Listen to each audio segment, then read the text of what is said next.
Assalamualaikum warahmatullahi wabarakatuh. Yang terhormat Bapak Ibu dosen penguji UKIN, uji kinerja. Perkenalkan, nama saya Ahmad Hujairi dengan nomor induk mahasiswa 2503100491, berasal dari LPTK UIN Abdul Muthalib Sangaji Ambon, dengan bidang program studi mata pelajaran Al-Quran Hadis. Pada kesempatan hari ini, hari Rabu tanggal 14 Januari 2026, saya akan melaksanakan praktek pembelajaran di Madrasah Nurul Quran, Kecamatan Ciseeng, Kabupaten Bogor, Provinsi Jawa Barat. Pelaksanaan ini saya laksanakan untuk program Profesi Pendidikan Guru PPG Batch 4 2025-2026. Dan materi yang akan saya sampaikan pada kesempatan ini adalah tentang metodologi dakwah dalam kajian Al-Quran Surah An-Nahl ayat 125. Mohon doa dan mohon bimbingannya dari Bapak dan Ibu dosen sekalian. Sekian dan terima kasih. Selamat menyaksikan. Wassalamualaikum warahmatullahi wabarakatuh. Assalamualaikum warahmatullahi wabarakatuh.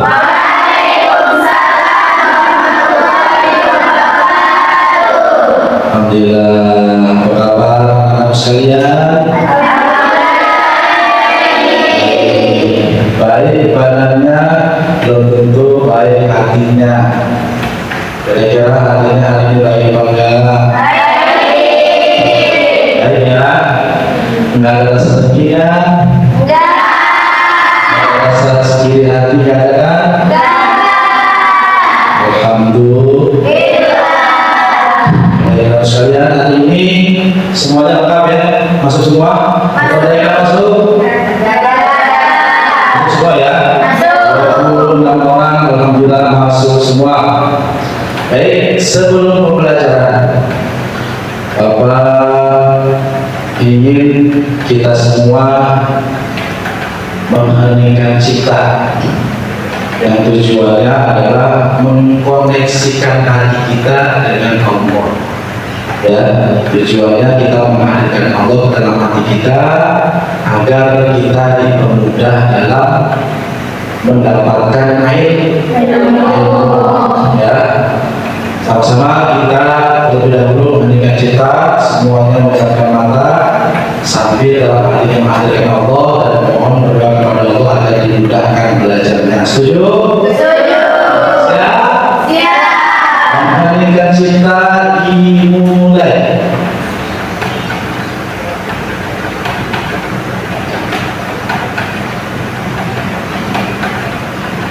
Selesai. Alhamdulillah. Alhamdulillah. Baik teman-teman sekalian yang Bapak cintai dan Bapak sayangi, pertanyaan untuk semuanya. Ya, pernah atau tidak kalian punya teman, ya, teman yang memberikan nasihat, tapi nasihatnya itu lemah lembut, santun, sopan, baik, bahkan sambil memberikan contoh. Pernah ya? Pernah ya? Pasti pernah dong. Nah sebaliknya sekarang, ada nggak yang ngasih nasihat, tapi nasihatnya sebaliknya dari yang tadi? Tegas, tapi bentar-bentar, marah-marah, ya, bahkan ada rasa kesal ketika akan didengarkan itu berkali gitu ya. Pernah ya kita begitu tidak? Pernah enggak? Nah, kalau pernah dua-dua enggak, berarti kira-kira dari yang dua ini yang mana nasihat yang bisa diterima oleh kita? Jadi pastinya orang yang memberikan nasihat dengan lemah lembut, santun, ramah, bahkan dia mencontohkan, itu pasti akan lebih diterima dibandingkan hanya ngasih nasihatnya lewat teguran, begitu udah bentar, kesel, masih jatuh juga enggak, ya kan? Jadi pastinya kita akan menerima nasihat dari orang-orang yang lembut dalam memberikan nasihat. Islam itu rahmatan lil alamin, mengajarkan kasih sayang, mengajarkan rasa cinta kepada pemeluknya. Ya, ini dalam konsep dakwah, ya, diajarkan untuk saling mencintai, saling menghormati, menghargai, ya, kepada sesama. Itu Islam. Islam yang rahmatan lil alamin. Kenapa kita diperintahkan untuk memberikan nasihat dengan baik? Karena Islam itu ad-dinun nasihat. Islam itu adalah nasihat. Ya, Islam itu adalah nasihat, dan nasihat dalam Islam itu adalah rahmatan lil alamin, memberikan kasih sayang kepada seluruh alam, kepada semua makhluk-makhluk Allah. Itulah Islam. Baik, metode dakwah yakni sesuai dengan kajian Quran surah An-Nahl ayat 125. Bapak ingin salah satu dari untuk membaca terlebih dahulu surah An-Nahl ayat 125. Siapa yang membaca? Ilyas ya? Silakan Ilyas dibaca. Quran surah An-Nahl ayat 125. أعوذ بالله من الشيطان الرجيم بسم الله الرحمن الرحيم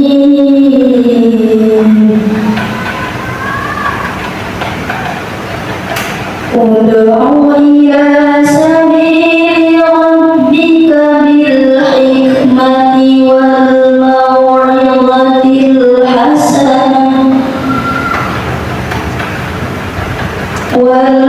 والموعظة الحسنة وجادلهم بالتي هي أحسن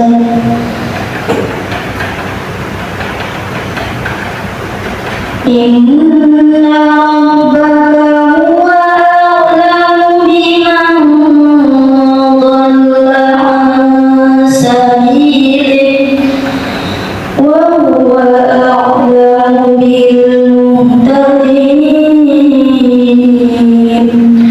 صدق الله العظيم. Subhanallah, baik sekali. Ada yang salah nggak baca tajwidnya? Ada yang salah nggak tajwidnya? Bagus, sempurna. Ada yang mau kritik barangkali? Ada yang kelewat mungkin tajwidnya? Ada? Supaya bisa sempurna, semua dapat pahala, bukan cuma dia sekolah, kita semua supaya dapat pahalanya. Sama-sama kita baca ya. Surah An-Nahl ayat 125. Ya. Siap? Semangat. Ya, 1, 2, 3. A'udzu billahi minasy syaithanir rajim.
Kalau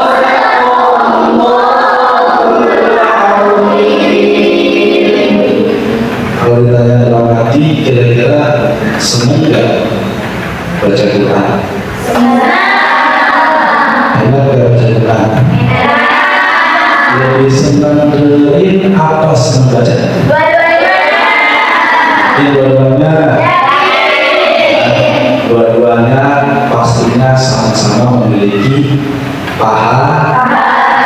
Yang baca dapat pahala, yang mendengarkan juga dapat pahala. Metodologi dakwah. Ya, ada 3 pilar utama dalam dakwah. Nah, ini yang akan Bapak sampaikan pada hari ini, yaitu 3 pilar bagaimana cara kita berdakwah dengan baik sesuai dengan ajaran Al-Quran. Yang pertama adalah bil hikmah, dengan hikmah. Apa maksudnya hikmah di sini? Hikmah di sini bukan kesimpulan ya, hikmah dari A misalnya hikmah dari B, bukan. Di sini hikmah maksudnya adalah ketika menyampaikan nasihat, ketika berdakwah harus ada kebijaksanaan. Ya, nah, sebentar dulu. Nah ini bil hikmah, bijaksana. Yang pertama, hikmah bijaksana di sini adalah memahami siapa yang kita ajak bicara. Ya, kita harus bisa membedakan mana yang kita ajak bicara itu orang tua, teman, atau adik kelas kita sendiri. Jadi harus menyesuaikan. Ya, kalau teman masih wajar kalau bahasa-bahasa yang bersifat pertemanan gitu ya, mungkin nggak dibilang bahasa kitanya sombong gitu ya kepada orang tua ya, kalau kita sama-sama seumuran bisa begitu. Tapi kalau kepada orang tua jelas tidak akan sama seperti teman kita, nggak boleh disamakan. Nah ini namanya bijaksana, memilih yang tepat ketika berbicara, apalagi dalam memberikan nasihat. Nggak boleh disamakan teman sama orang tua atau sama orang yang lebih tua dari kita, atau bahkan ke anak kecil pun, ke anak kecil sekalipun, atau ke orang yang berada di bawah kita umurnya, dan disesuaikan juga. Ya, tidak mungkin sama bahasa orang tua dengan bahasa itu anak kecil, nggak sama. Tapi ujungnya yang paling utamanya adalah ketika kita berbicara harus dengan ada kesantunan, kesopanan, rasa kasih sayang, menghargai dan menghormati antara sesama. Kemudian memilih waktu yang tepat untuk menasihati. Ya, jadi nggak mungkin orang lagi bekerja kita kasih nasihat, gitu ya. Nggak mungkin orang lagi sibuk, orang lagi capek kita berikan nasihat. Gimana orang yang emosi, ya kan? Nah, karena kan kalau orang sudah banyak pikiran, kita berikan nasihat, itu bukan waktu yang tepat untuk kita berbicara, bukan waktu yang tepat untuk kita memberikan nasihat.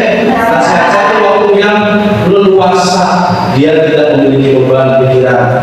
Waktu yang tepat mungkin di waktu kita sharing terlebih dahulu, ngobrol enak dulu segala macam, baru kita berikan nasihat, gitu ya.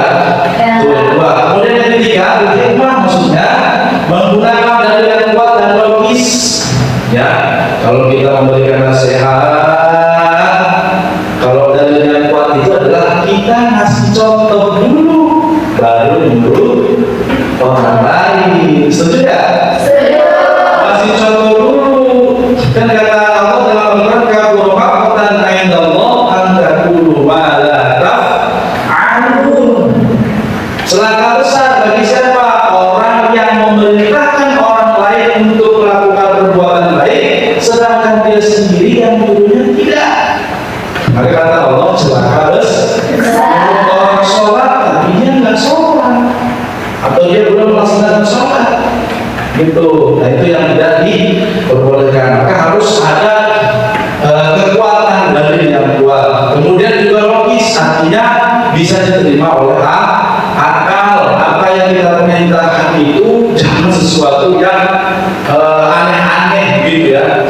Walaupun mungkin sifatnya baik atau misalnya niatnya mengakrabkan diri sama teman-teman sendiri, teman-teman kalian gitu. Tapi kalau nggak logis kan, nggak masuk akal atau berbau apa namanya jin segala macam gitu ya. Jadi nggak logis akhirnya nggak mau temannya gitu, teman kalian. Gara-gara apa? Gara-gara kalian apa namanya nggak logis, nggak ada kebijaksanaan dalam memberikan nasihat kepada teman kalian. Itu ya. Nah itu al-hikmah, bil hikmah. Bagaimana kita berdakwah dengan hikmah. Dan yang kedua sekarang, pelajaran yang baik, mau'izah hasanah. Dakwah yang kedua, metodologi dakwah yang kedua adalah mau'izah hasanah, pelajaran yang baik. Apa saja metode ini menekankan pada pendekatan emosional dan persuasif. Nasihat haruslah yang pertama lemah lembut dan tidak menghakimi.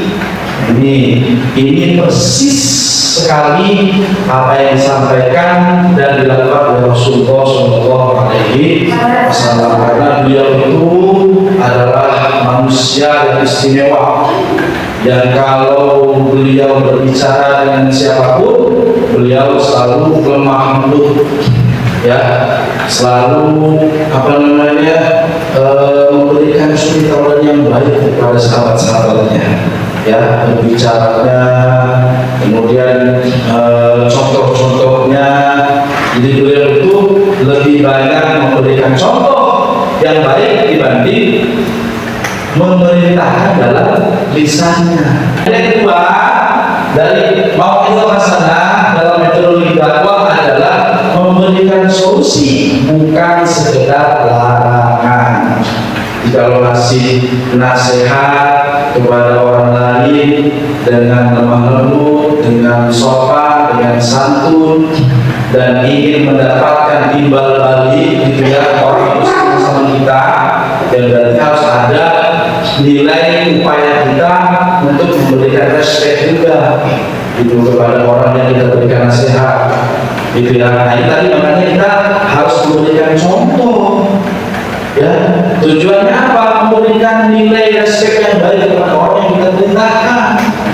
Ya, kalau kita kasih contohnya bagus, kemungkinan besar dia akan mengikuti. Ya, kalau kita memberikan contoh yang bagus, baik. Tapi kalau kita belum memberikan contoh yang baik, hanya sebatas lisan kita saja mengucapkan, memerintahkan, gitu kan, menyeru saja, nah, tidak bisa sempurna ya dalam berdakwah, dalam menggunakan cara mau'izah hasanah. Terus kemudian yang ketiga, bersikap gembira, tabsyir sebelum peringatan. Nah, kalau memberikan nasihat itu harus ada nilainya dari orang lain, barangkali sebuah kegembiraan. Misalnya, kamu masuk surga enggak? Kalau kamu masuk surga, emang berarti sholat. Misalnya, kita mau nyuruh kita sholat nih, gitu kan? Harus dikasih kegembiraan dulu. Harus ada kabar gembira buat dia. Apa yang saya dapatkan kalau saya dapatkan apa yang kamu inginkan, gitu kan ya? Nah, apa harus ada diberitahukan sebuah kabar gembira, tabsyir namanya. Dikasih kabar gembira dulu supaya nanti dia mau ikut apa yang kita sampaikan. Tidak. Wah, oke, selesai sampai situ mau terlaksana. Ini yang ketiga. Yang ketiga adalah mujadalah billati hiya ahsan. Wajadilhum billati hiya ahsan. Nah, ya, ini sebetulnya bisa dibilang di luar konteks yang dua tadi, akan tetapi ini sangat berhubungan. Kenapa berhubungan? Karena ini pun harus dilakukan cara sama seperti cara yang kedua tadi, dengan berhikmah, dengan bijaksana, dengan mau'izah hasanah, dengan kelemah lembutan, kesopanan, keramahan, ya. Nah, yang dimaksud mujadalah wajadilhum billati hiya ahsan di sini adalah ketika kita bermusyawarah, ketika kita sedang berdiskusi, membahas sesuatu materi pelajaran, ya, yang kita ingin dapatkan solusi dari yang dibahas.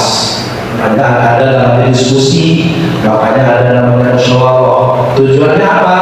Menghasilkan sesuatu yang di musyawarah tersebut disepakati oleh semua yang hadir ada diskusi. Nah, ini nanti ada kerja kelompok nih. Nah, ini tujuan kerja kelompok ada diskusi, menentukan temanya, gitu kan? Nah, nanti didiskusikan, dibicarakan baik-baik. Nah, nanti makanya ketika diskusi itu harus ada cara-cara itu, hikmah, dengan mau'izah hasanah, dengan bijaksana, dengan lisan yang tersampaikan yang dijaga, dengan lisan itu dengan sopangan, santunan, ramah dan sebagainya itu ya. Nah, mujadalah berarti asal di sini maksudnya adalah diskusi bukan debat. Ya, diskusi di sini maksudnya bukan debat, adalah mujadalah kedudukan bagi mereka yang sudah memiliki pemahaman atau ingin menguji kebenaran. Tujuannya adalah mencari hak kebenaran, bukan kebenaran pribadi. Ya, jadi kebanyakan orang itu karena gengsi gitu ya. Ketika dia diskusi, kemudian dia mengeluarkan pendapat, dia merasa sudah terlanjur mengeluarkan pendapat, takut malu kalau pendapatnya sama yang lain, akhirnya gengsi. Apa yang terjadi? Emosi, marah-marah, tidak suka, jengkel, kesel, iri hati segala macam. Nah, ini ya. Jadi tujuannya mencari al-haq, kebenaran, tapi bukan untuk tujuan pribadi, supaya tidak terjadi konflik. Kalau kita benar-benar untuk mencari kebenaran, itu ya. Kemudian di sini ada intinya dialog dalam mujadalah, dalam musyawarah. Allah memerintahkan diskusi dengan cara yang baik, dengan cara yang terbaik. Artinya tetap menghormati lawan bicara, menjaga lisan kita dan lisan tetap rendah. Ini yang perlu dipegang dari mujadalah. Ini yang perlu dipegang dari diskusi yang kita lakukan. Jadi harus dengan cara terbaik, yaitu dengan menghormati lawan bicara.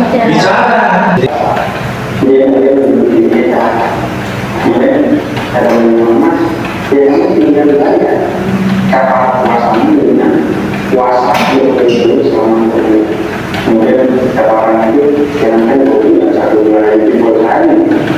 Jadi kalau begitu bayar dengan fidya, yaitu ngasih makan orang miskin. Ini bijaksana Nabi, sedang bijaksana Nabi. Jadi kalau begitu ini makanan dari saya kembalikan ke orang yang miskin. Kemudian kata orang itu orang miskin yang saya. Hanya kata Nabi sambil ini makan dan itu sebagai fidya yang menjadi kapal puasa. Jadi betul-betul mencarikan solusi bukan hanya orang lain. Kan kita sudah mau menasehati ibu agar lebih hati-hati. Musa juga hebat, karena Musa berkata, kalau gitu biar nanti kalau dinasihatin orang dia dengerin, bukan malah jahatin. Boleh sayang, tapi menegur atau menasihati orang lain itu ada caranya loh. Ada caranya dari gimana? Terus mencoba kita saat menegur atau menasihati orang lain, adanya harus lembut, berusaha yang sopan, jangan sambil meletak atau menjadi orang yang berbuat salah dengan buruk. Jangan sampai Jangan membuat malu orang lain. Ini tentang wajah dan hukum dari kebiasaan. Islam terhadap perdebatan. Apa hukum berdebat dalam Islam? Perdebatan tampaknya tak pernah berhenti. Perdebatan telah menjadi kebiasaan sehari-hari. Bahkan di layar TV, kita bisa melihat banyak orang saling berdebat dan adu argumen untuk menentukan siapa yang paling benar di antara mereka. Hukum berdebat dalam Islam dan dalilnya. Dalam Islam, berdebat diperbolehkan asalkan kedua belah pihak memiliki dalil yang kuat dan menggunakan logika. Namun, berdebat yang Islam adalah perdebatan tanpa dasar ilmu. ilmu tanpa dalil dan sepenuhnya subjektif. Perdebatan yang tercela adalah perdebatan yang lebih menggunakan kekuatan fisik daripada argumen. Secara keseluruhan, berdebat dapat menghilangkan keberkahan dari ilmu. Allah sendiri sangat tidak menyukai orang yang paling keras dalam debat atau merasa diri paling benar. Orang semacam ini meraih kebenaran saja untuk bekerja kelompok. Ya, saya akan membagi 3 kelompok karena ini kebetulan pembahasan kita kan dari metode dakwah, ya, dari bil hikmah, bil mau'izatil hasanah, wajadilhum billati hiya ahsan. Jadi yang 3 itu, yang pertama yang kelompok 1 itu membuat poster dakwah, ya. Jadi bagaimana kalian bijaksana, al-hikmah tadi bijaksana dalam membuat kalimat-kalimat dalam poster dakwah, ya. Terus yang kedua, kelompoknya membuat dialog drama dalam sebuah diskusi, ya. Nanti dituliskan diskusinya apa, materinya apa yang dibahas, bebas saja atau sesuai dengan ini. Yang penting diskusinya ada satu tema yang dibahas, tapi nanti dipresentasikan oleh kalian dialog dramanya dalam sebuah diskusi atau mujadalah. Terus yang kelompok yang 3 itu menulis isi teks ceramah, ya, artinya susunannya apa saja yang perlu dilalui dalam membuat teks ceramah.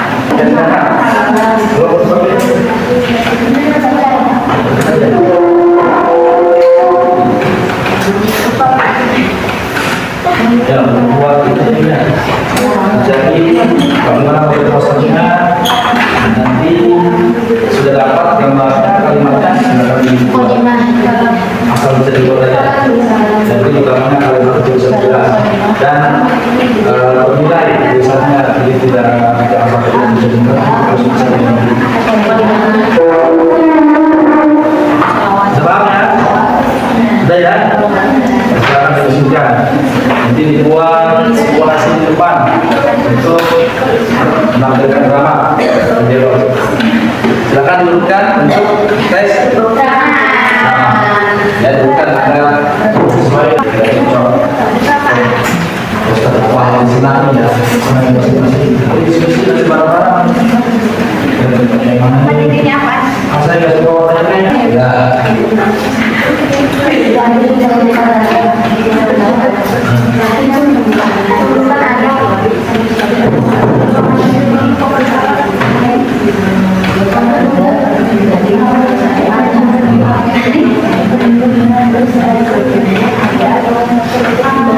Yang teks depan, teks belum?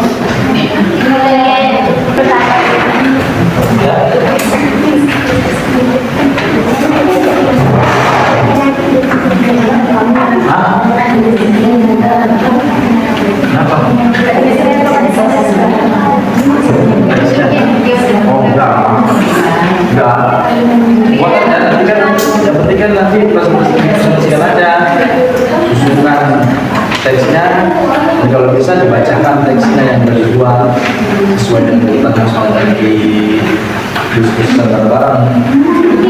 Makanya kan diskusi dulu nih, putar teks belum, ada materi mana, ada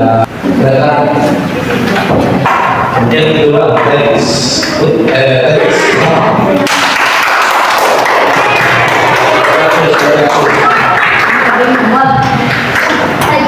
Silakan, hanya cukup saja untuk mempresentasikan.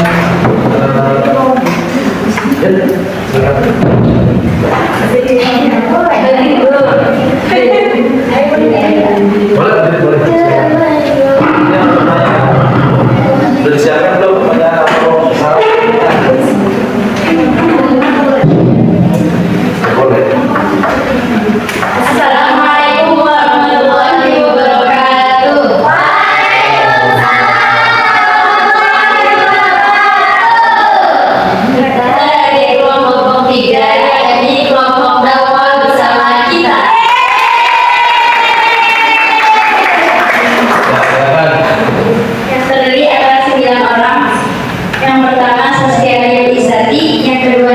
Rahman Butawi, yang ketiga Sopo Wahdatul, yang keempat Indah Aurel, yang kelima Andri Sri Mulyana, yang keenam Dewi Ardianti, yang ketujuh Sarah Mutafia, yang kedelapan Intan Putri, dan yang kesembilan Maulida Zahra Adawiyah. Ya. Jadi teman-teman, kita di sini bakal ngejelasin runtunan ceramah atau beberapa bagian ketika kita mau ceramah.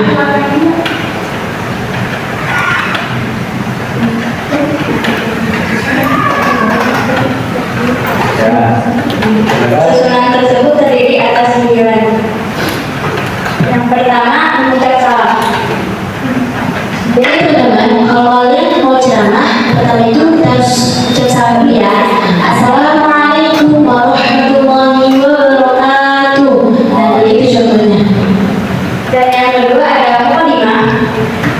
Contohnya seperti ini. Alhamdulillahirabbil alamin, hamdan na'imin wa hamdan syakirin, wa nusalli wa nusallim ala sayyidina Muhammadin amma ba'du.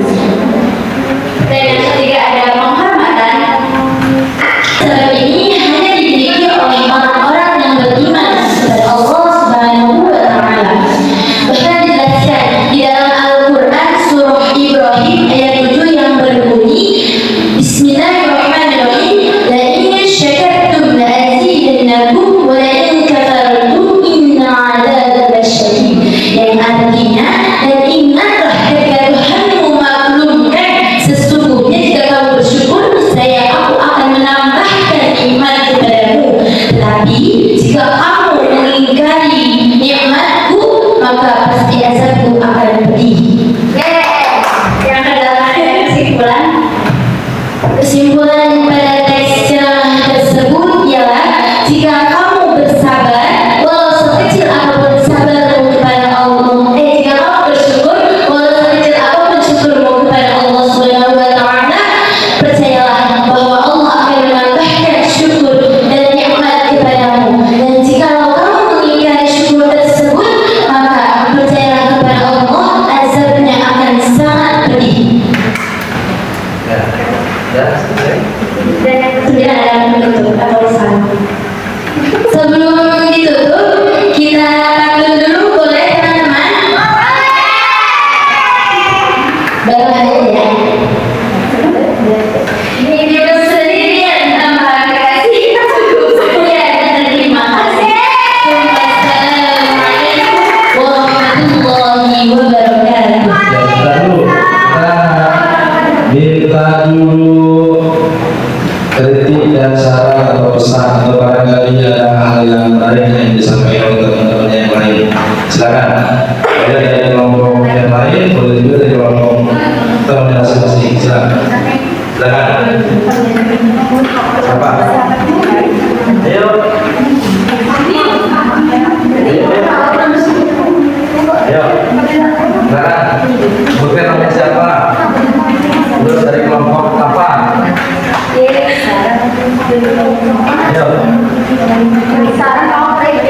Ayo. Silakan. Dan yang sudah disampaikan tadi perhatikan sama kita sama Adi. Saya kira akan silakan. Kelompok lama dan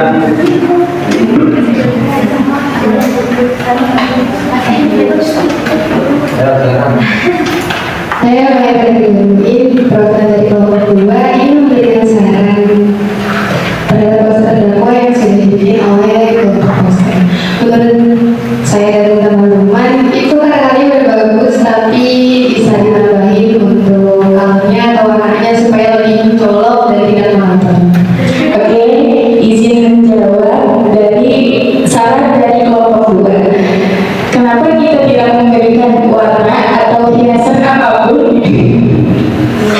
Karena yang pertama, waktu yang tidak memungkinkan untuk membuat warna atau hiasan apapun, dan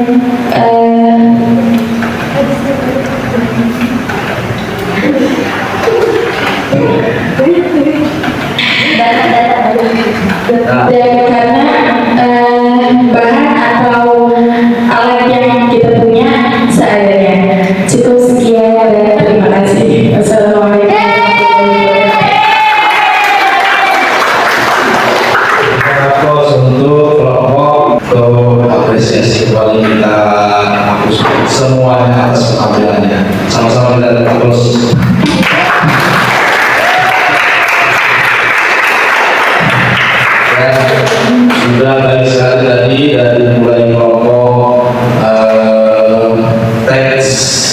ceramah ya, terus kemudian dialog, diskusi, kemudian poster, dakwah. Dan sudah baik sekali. Oke, terakhir sebagai penutup, sudah selesai dan dibahas poin-poin penting tentang metodologi dakwah ya, dari tidak bil hikmah, bil mau'izah hasanah, bil wadati bil lati hasan, berjalan dengan cara-cara yang terbaik. Nah, sekarang pertanyaan refleksi untuk kalian, hikmah dari apa yang sudah kita bahas, kemudian tadi sampai presentasi, sampai ada yang masih saran, segala macam. Nah, dari semua ini yang sudah kita kaji ini, yang sudah kita pelajari ini, nanti kalian keluar dari sini, gitu kan, melihat, ya, ada teman kalian di entah itu dalam dunia nyata atau dunia maya, apa komitmen kalian kira-kira? Saya jawab, apa komitmen kalian setelah sudah mempelajari apa yang sudah kita bahas dari awal sampai akhir dalam materi bahasa? Izin memberikan jawaban. Jadi insya Allah komitmen saya bersama teman-teman ketika sudah keluar, mau di dunia nyata maupun di dunia maya, kita bareng-bareng berusaha buat perbaiki diri lebih baik lagi karena kita udah belajar 3 pilar dakwah tadi. Terus juga kita juga akan berusaha untuk selalu menyebarkan kebaikan walaupun itu di media sosial, sekecil apapun itu. Ya. Sampai kali ini, mudah-mudahan kita sehat selalu. Sampai ketemu kembali di pertemuan berikutnya. Sekian dari Bapak. Assalamualaikum warahmatullahi wabarakatuh.